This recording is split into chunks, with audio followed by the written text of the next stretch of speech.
Ok, ahora vamos con la materia de química de la guía Comipems 2024 de la UNAM, que va desde el reactivo 41 hasta el 52. Comenzamos, nos llevamos primero a la número 1, bueno, la pregunta 41, pero es la 1 de química. Nos dice, si representamos a la molécula de agua, H2O, mediante esferas de plastilina unida por palillos, esta representación es, ¿sí? Nos dice que la molécula del agua, ¿no? H2O, que serían 2 de hidrógeno, y una de oxígeno, la representáramos más o menos así, ¿no? Cada bolita sería una plastilina y la uniríamos por palillos. Esto sería una representación de qué tipo? ¿Una interpretación objetiva? ¿La B? No, porque no es lo más cercano a la realidad. Simplemente es un modelo, ¿no? Un modelo que intentamos representar algo. En este caso, ¿qué? Pues la molécula del agua. Entonces, siguiendo eso de que es un modelo, pues sería la A. No estamos formulando una teoría, obviamente, ni tampoco dando una hipótesis. Entonces sería la A. Continuamos. Nos dice 42. Propiedades que permiten cuantificar los materiales. ¿Okay? Les podemos dar un valor. ¿Cuánto hay de esto? Ok. El peso sí sería 1, ¿no? La masa también, y el volumen también, ¿no? La solubilidad en este caso pues no. No nos dice cuánto de un material, o qué de un material, cuánto ocupa el material. No nos dice nada de eso la solubilidad. La longitud y el tiempo no. Y densidad y temperatura tampoco. Entonces sería más la masa y el volumen. Porque nos dice cuánta masa tiene un cuerpo y cuánto volumen tiene un cuerpo. Son cosas que se pueden cuantificar de los materiales.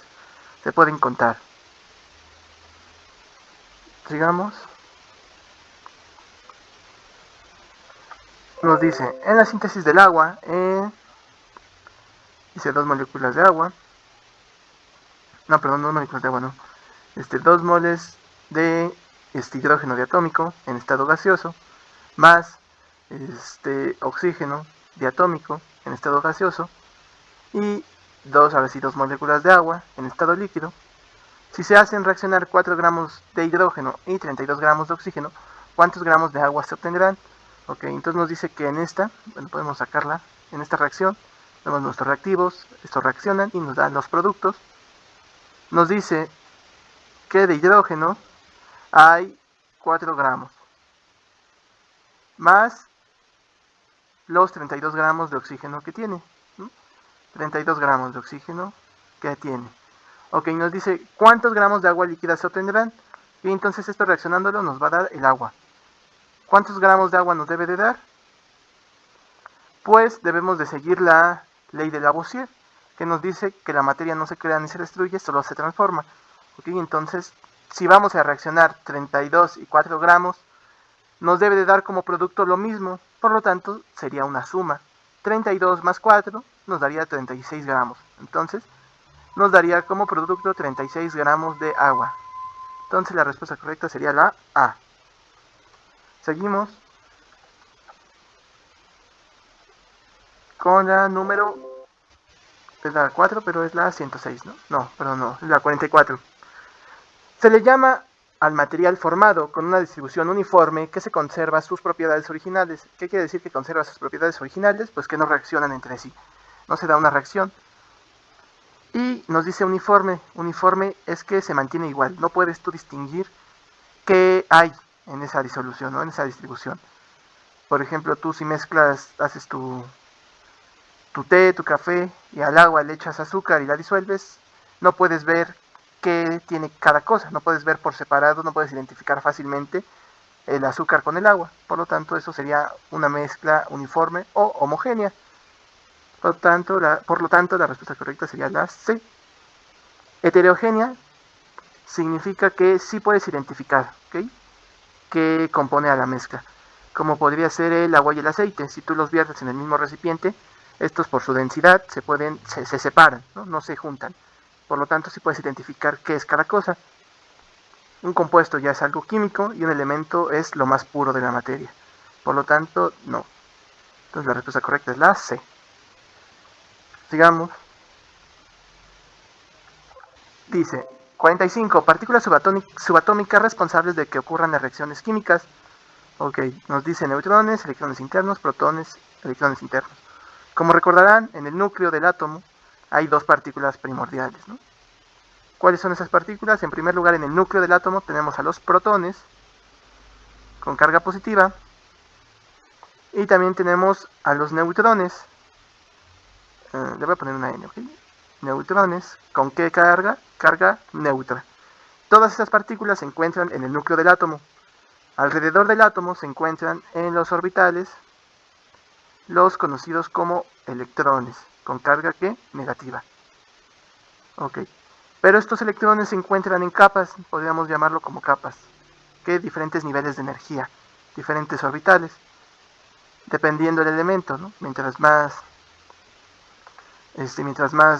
vaya aumentando en la tabla periódica, más electrones tendrá, etcétera. Entonces, ¿para qué andan los electrones? Mejor lo representamos con una E y negativo. Pero ok, hay electrones por cada capa, ¿no? Por cada capa, podríamos decirlo, por cada nivel de energía se le llama, mejor dicho. Por cada nivel hay electrones. Si ustedes ven esta representación, ¿cuáles creen que reaccionen? ¿Los que están hasta el centro o los que están más afuera? Obviamente van a reaccionar los que están más afuera. A estos, ¿cómo se les llama? Los electrones externos, o también llamados los electrones de valencia, que son los que se encargan de hacer las reacciones químicas, ¿no? Los que se comparten o los que se pierden o ganan. Entonces, son los electrones externos. Sigamos. Nos dice 46. Si un átomo tiene 20 electrones y 40 neutrones, significa que tiene... Ok. Si es un átomo eléctricamente neutro, o sea que ni siquiera se ha convertido en un catión o un anión, eso quiere decir que si no ha perdido o ganado electrones, sino que está en su estado natural, es neutro, debe de tener el mismo número de electrones que de protones.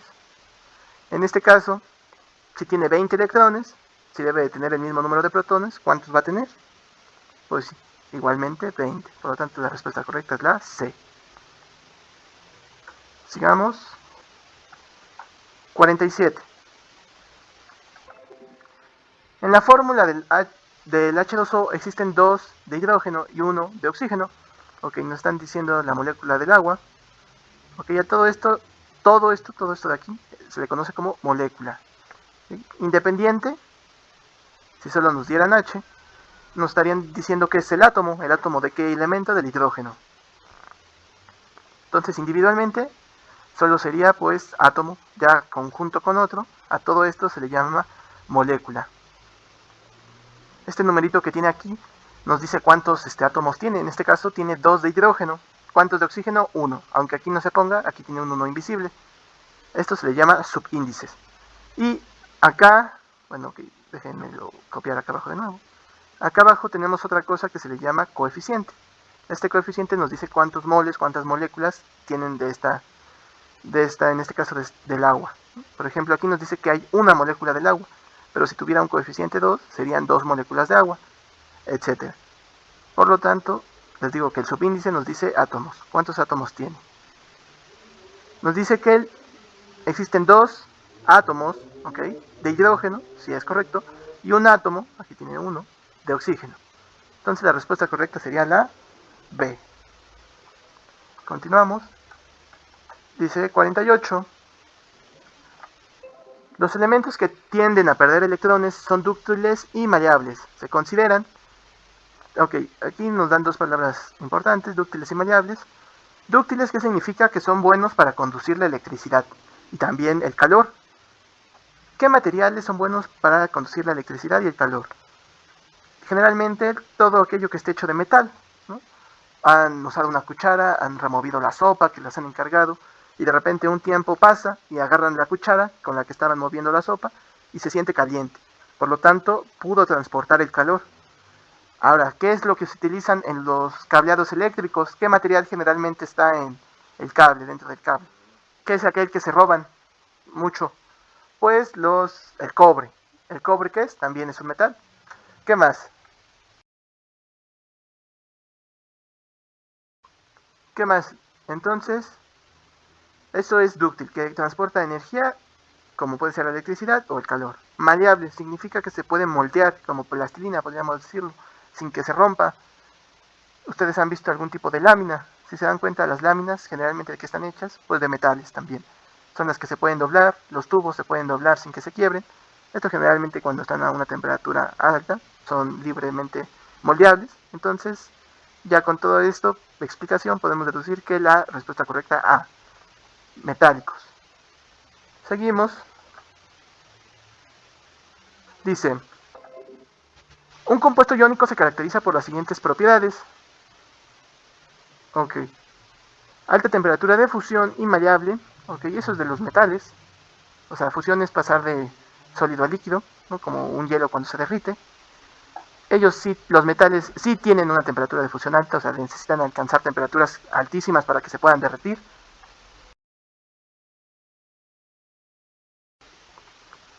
Sólido a temperatura ambiente, ok, y dúctil, o sea que a una temperatura normal del ambiente se mantienen en el estado sólido, y dúctil que puedan transportar, ya les había dicho, tanto energía, electricidad como calor.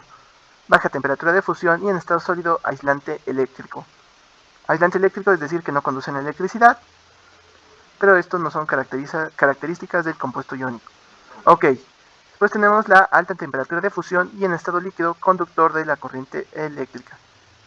Entonces ahí tenemos nuestra respuesta correcta. Tiene una alta temperatura de fusión, o sea, es difícil pasarlos de sólido a líquido. Y en estado líquido el conductor es conductor de la corriente eléctrica. Continuamos. Nos dice 50. En la ecuación química, ok,